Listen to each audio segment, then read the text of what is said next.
వేల మందిని ప్రొఫెషనల్స్ గా మార్చిన ఇనోమాటిక్స్ తో మీరు కూడా మీ డ్రీమ్ కెరియర్ ని ఇప్పుడే స్టార్ట్ చేయండి. సరే ఏడవక. ఇప్పుడు మా ఇల్లు చూసుకోవడానికి ఎవరు లేరురా. నా కూతురు కూడా ఇక్కడే పని చేస్తుంది. మరి నువ్వు మా ఇల్లు జాగ్రత్తగా చూసుకుంటావా? అలాగేనండి. ఈ ఉద్యోగం పర్మనెంట్ కదండి? అది నీ నరకం మీద ఆధారపడి ఉంటుంది. అంతే కదా, తప్పకండి. ఎలా ఉంది? నరాలు తగినట్టు నడుస్తున్నావు. బాలేదా? ఇంకోటి నడుస్తాను.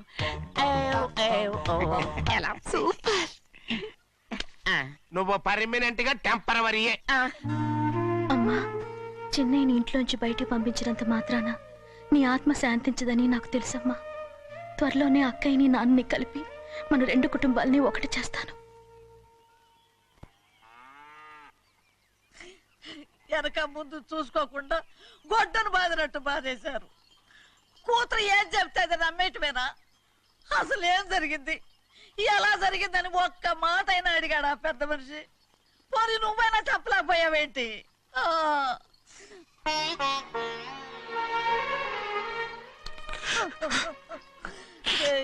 చిన్నయ్య, ఏడుస్తున్నావయ్యా?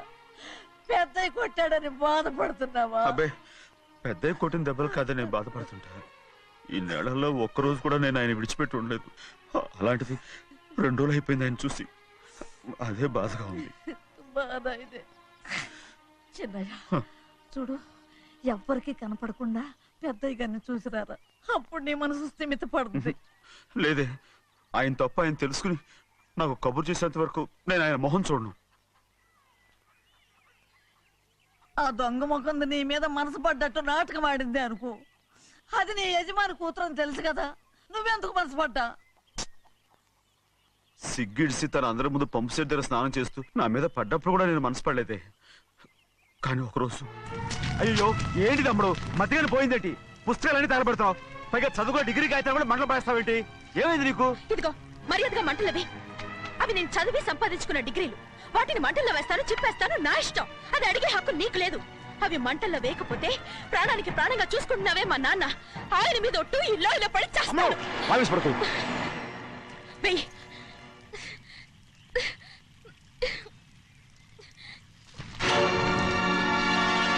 తగలబెడుతుంది నువ్వు చదువుకున్న చదువుని కాదు, మా పెద్దయ్య పెంచుకున్న ఆశల్ని, ఆయన కన్న కలల్ని. పర్వాలేదు,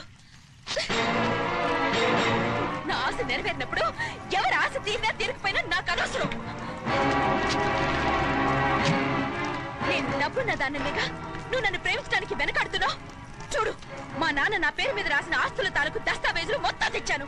ఇవి కూడా నేను ముందే చెప్పాను, అడ్డొచ్చావో దూకేస్తాను.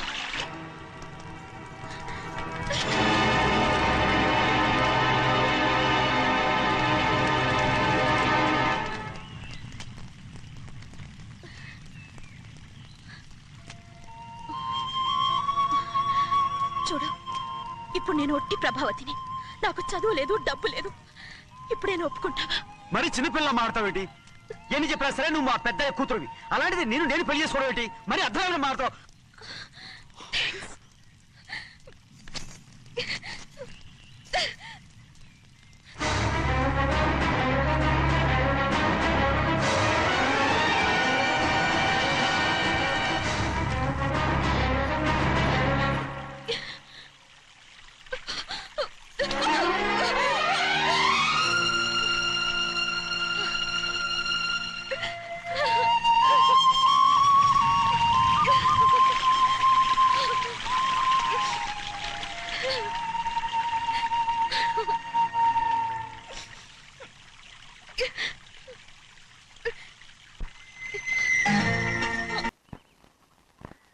ఆ రోజు తగలబెట్టిన కాగితాలన్నీ నకిలీవైనా ఉండొచ్చు. తనకు తెలుసుగా నేను చదువురాని మొద్దునని. ఆ పాపిష్టిది ఎంత నాటకం ఆడింది, నీ మీద ఎంత పగబోనింది. అసలు నువ్వు చేసిన తప్పేమిట్రా?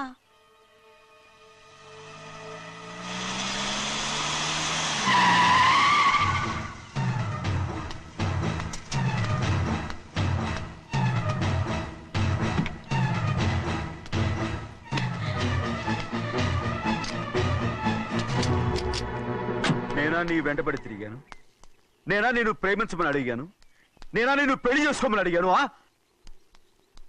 ఆ రోజు గుడికి రమ్మంది ఎవరు? వద్దన్న మండపానికి తీసుకెళ్ళింది ఎవరు? చేసినంత నువ్వు చేసి నేనేదో చేసిన అన్నావే. నేను నిజంగా పాప పోనీలే ఆడదాని వారు ఊరుకుంటున్నాను అనుకున్నావేమో. పొరపాటు. నన్ను ఎంతగానో నమ్మిన మా అయ్యగారు నన్ను అనుమానించి తప్పు పట్టారే, దానికి ఆ రోజు నా నోరు మూసుకుపోయింది. కానీ ఈ రోజు మాత్రం నేను ఊరుకునేది లేదు. చెప్పు, ఎందుకు చేసావు ఈ పని? కారణం చెప్పు.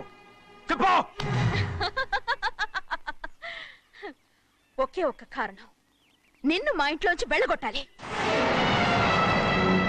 ఎంతో ఇష్టంగా చూసుకునే మా నాన్న నిన్ను అసహించుకోవాలి. మా అక్క కుటుంబం 15 సంవత్సరాల నుంచి మా నాన్నకు దూరంగా ఉండటానికి కారణం నువ్వు. అంతేకాదు, మా అమ్మ మాకు లేకుండా పోవడానికి కారణం కూడా నువ్వే. అలాంటి నీకు మా ఇంట్లో రాజ మర్యాద, అందరి మీద అధికారం. కన్న కూతురైన నాకంటే మా నాన్నకి నీ మీద ఎక్కువ ప్రేమ.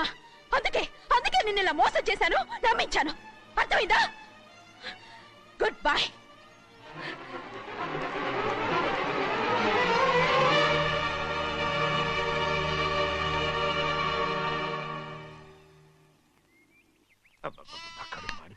ఏంటి నాన్న, బాగా ఆకలేస్తుందా? అవునమ్మా, ఇడ్లీ దమ్మని ఆ బస్సు గాని పంపించి 2 గంటలైంది. అప్పటికి ఆలస్యం అవుతామని నా బండి కూడా ఇచ్చి పంపించా. వచ్చేసా.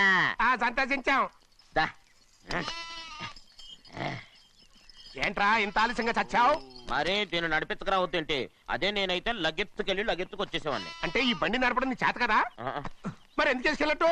ఏమో మీరు తీసుకెళ్ళమన్నారు, కర్మ తీసుకెళ్ళాను. కర్మ. సర్లే, ఆకలి చచ్చేట్టుగా ఉన్నా. ఇడ్లీలు ఎక్కడా?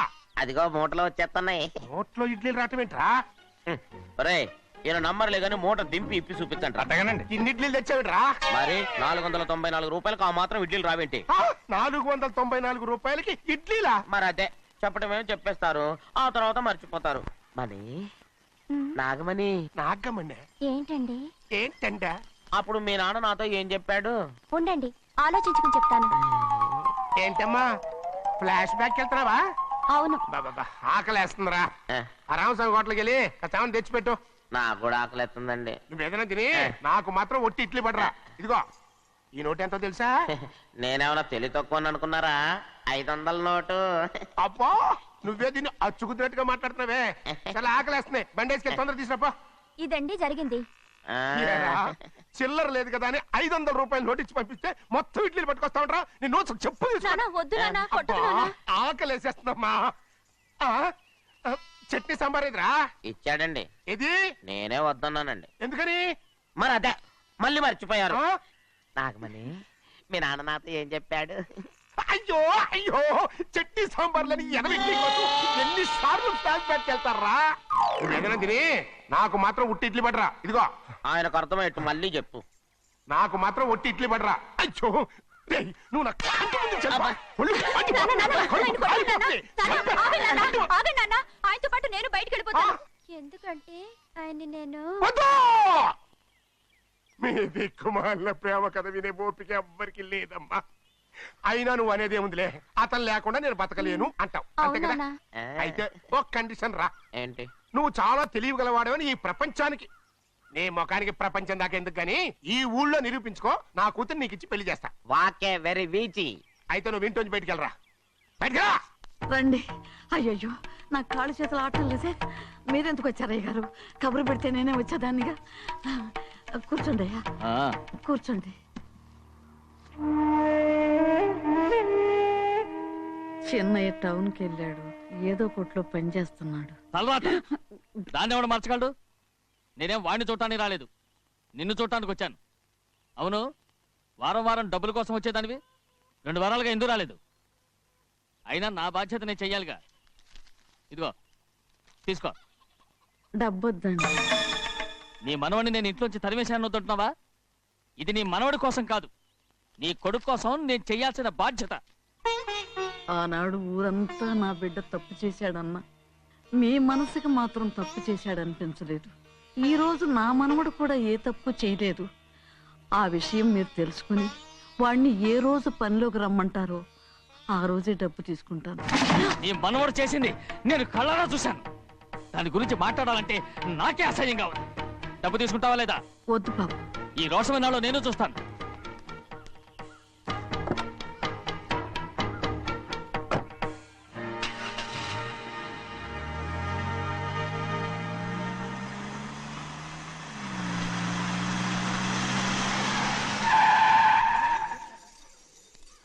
ఏంట్రా అందరూ ఇంట్లో పనులు మానేసి బయట కబుర్లు చెప్పుకుంటున్నారు ఆ? పెద్దమ్మాయి గారు అల్లుడు గారు మన ఇంటికి వచ్చారండి. వాళ్ళతో పాటు బంధువులు కూడా తీసుకొచ్చారండి, అందుకే మేమేం అనలేకపోయామండి. తాంబూలాలు కూడా పట్టుకొచ్చారండి.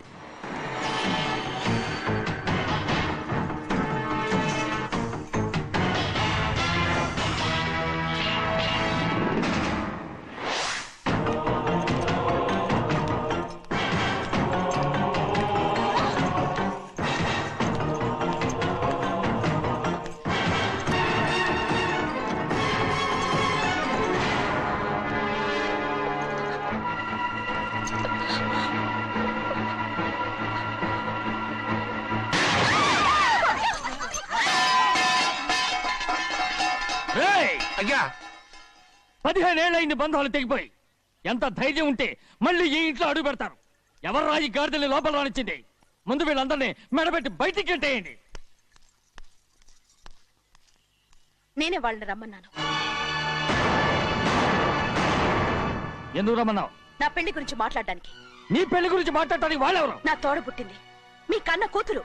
దాని మెడలో తాళి పండే రోజునే ఆ వర్షం మారిపోయింది. తాళి కట్టించుకుని వేరే ఇంటికి వెళ్ళినంత మాత్రాన మీ కూతురు కాకుండా పోతుందా? ఈ విత్తనవాదం వద్దు. రమ్మని చెప్పి నువ్వే వాళ్ళని పంపని చెప్పు. అంత కాని పని మేమేం చేశాం బావా?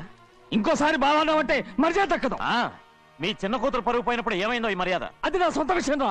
నాకు సొంత విషయమే. ఏంటా నీ సొంత విషయం? అక్కడ నిలబడిందే అది నా అక్క కూతురు, చేసుకునే హక్కు నాకుంది. అందుకే పిల్లని అడగడానికి వచ్చాం. చెప్పు తీసుకొడతాను. మీ అక్క పోయిన రోజునే ఆ బంధాలు తెగిపోయాయి. నా కూతుర్ని ఎవరికి కట్టబెట్టాలో నాకు బాగా తెలుసు. కానీ నా పెళ్లికి నా ఇష్టం కూడా ఉండాలి నాన్న. ఓహో, వీడిని ఇష్టపడ్డావన్నమాట పెళ్లి చేసుకోవటానికి. కాదు, తల్లి ప్రేమకి ఎలాగో నోచుకోలేకపోయాను. అట్లీస్ట్ ఆ ఇంటికి కోడలుగా వెళ్ళి అక్కలోనైనా అమ్మని చూసుకుందామని ఆశపడ్డాను. నీ ఆశ నే బతుకున్నంత కాలం తీరదు. ఎందుకు తీరదు?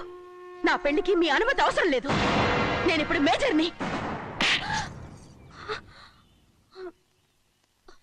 ఎవరితో మాట్లాడుతున్నావే? ఆయన మనకు జన్మనిచ్చిన తండ్రి.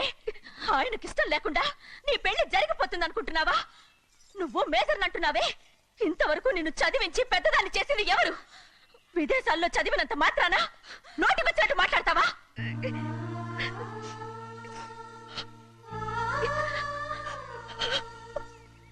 నన్ను క్షమించండి నాన్న. ఎలాగైనా మన కుటుంబం కలవాలనే ఆశతో దాని మాటలు విని ఇక్కడికి వచ్చాం. మీ ఇష్ట ప్రకారమే ఎవరికైనా ఇచ్చి పెళ్లి చేసి దాన్నైనా చివరి దాకా మీతోనే ఉంచుకోండి.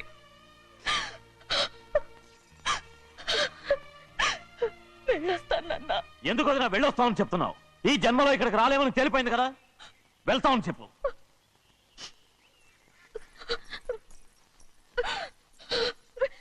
గోవిందయ్య, అయ్యా ఈ దరిద్రాన్ని బయటపడే. అలాగేనండి. నన్ను క్షమించండి నాన్న. ఊరుకోమ్మా, ఏదో తెలియక చేసావు, పర్వాలేదు. ఏమైందిరా అంతరాట పరిగెత్తున్నారు? ఉండవా ఏమయ్యా, ఏంటి అంతరాట పరిగెత్తున్నారు? నువ్వు నాకు అగనిస్ట్ పార్టీ, నేను నీకు చచ్చినా చెప్పకూడదు. అయినా వయసులో పెద్దవాడు అడుగుతున్నావు కాబట్టి చెప్తున్నాను. మన బసవాడు లేడు, వాడు పండిస్తున్నాడంట. అగా బస్సోడు ఏంటి, కొండ ఎత్తడం ఏంటి? ఎగతాళిగా ఉందా? నేను ఎగతాళి చేయడం కాదండి, ఊరంతా పరిగెడుతున్నారు. పైగా 10 రూపాయలు టికెట్ అంట. బస్సోడు కొండ నేను నువ్వు వచ్చే హ్యాండ్ తీసుకెళ్ళి చూపిస్తాను. నా కూతురా. ప్రశాంతంగా ఉండండి, ప్రశాంతంగా ఉండండి. ఆంజనేయ స్వామికి పంట కాలే బాగా ఒళ్ళు పట్టంటారా.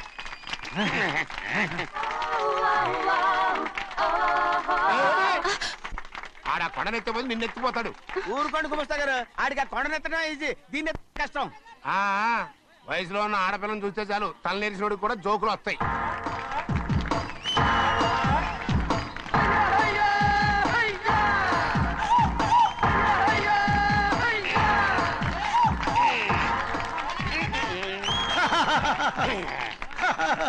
రెడీ.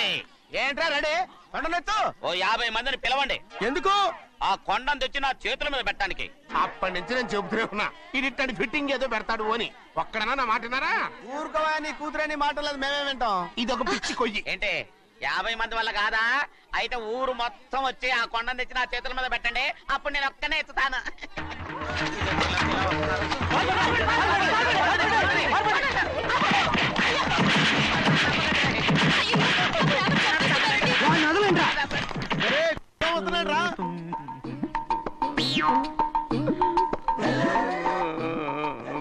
ఎందుకయ్యా ఎందుకయ్యా అమాయకుని పట్టుకుని అందరూ చిత్త కొడుతున్నారు? అమాయకుడా? వీడా? అవును. స్వామి స్వామి మా వారిని రక్షించినందుకు చాలా థ్యాంక్స్ అండి. ఇలారా ఏ స్కూల్లో చదువుతున్నారా? Coeducation. అదే కరెక్ట్. Correct correct correct. ఇటు ఇటు ఇప్పుడు మాట్లాడు. నీ కూతుర్ని ఇతనికి ఇచ్చి చెయ్యాలి అంటే ఇతను తెలివైన వాడని నిరూపించుకోమన్నారుగా. అవును. ఇప్పుడు నేను చెప్తున్నాను, ఇక్కడున్న మీ అందరికంటే ఇతనే తెలివైన ఎలాగా? ఆంజనేయుడు తప్ప ఆ కొండను ఎవరైనా ఎత్తగలరా? చేయలేని దాన్ని చేయగలనని చెప్పి మీ అందరిని నమ్మించి ఇక్కడ తీసుకొచ్చాడే ఇతను తెలివైనడు కదంటారా? ఇది తీవ్రంగా ఆలోచించవలసిన విషయం. కరెక్ట్. ఒక తెలివైన వాడే ఎదుటి వాళ్ళని తెలివి తక్కువ వాళ్ళని చేయగలడు. He is very bright. ఇప్పుడైనా ఒప్పుకుంటారా? ఒప్పుకున్నట్టే గుండె మీద చేసుకున్నాడు కనుక. స్వామీజీ స్వామీజీ చెప్పు. మీ ఆశీర్వాదం ఉంటే ఆ. వచ్చే వారం నేను ఆ. నీళ్ల మీద నడుస్తాను. ఆపై వచ్చే వారం భూమి మీద ఈదుతాను. అలాగా? ఏది నీళ్ళల్లో నడు చూద్దాం. ఇక్కడ నీళ్లు లేవే. నువ్వు నీళ్ళలో నడుస్తావో నేల మీద ఎత్తావో నాకు అనవసరం. నా కూతురుతో నువ్వు సరిగ్గా నడుచుకుంటావా లేదా? స్వామీజీ చెప్తే నడుచుకుంటాను. స్వామిలాగా మాత్రం నడవకు. ఈ జన్మలో చస్తే నీకు పెళ్ళి అవుతుంది. ఆ? దా, దా. ఆ, చేతులు కలపచ్చుగా. భజన తీరు వాయించండి. వెళ్ళొస్తాను. స్వామీజీ స్వామీజీ స్వామీజీ ఏంట్రా? అది నా పెళ్ళం చెయ్యి. ఓ సారీ, నా చేతి కర్ర అనుకున్నాను. స్వామీజీ అంటే వీడు కర్రను వదిలేసి కన్నీని ఎత్తుకెళ్తున్నాడు.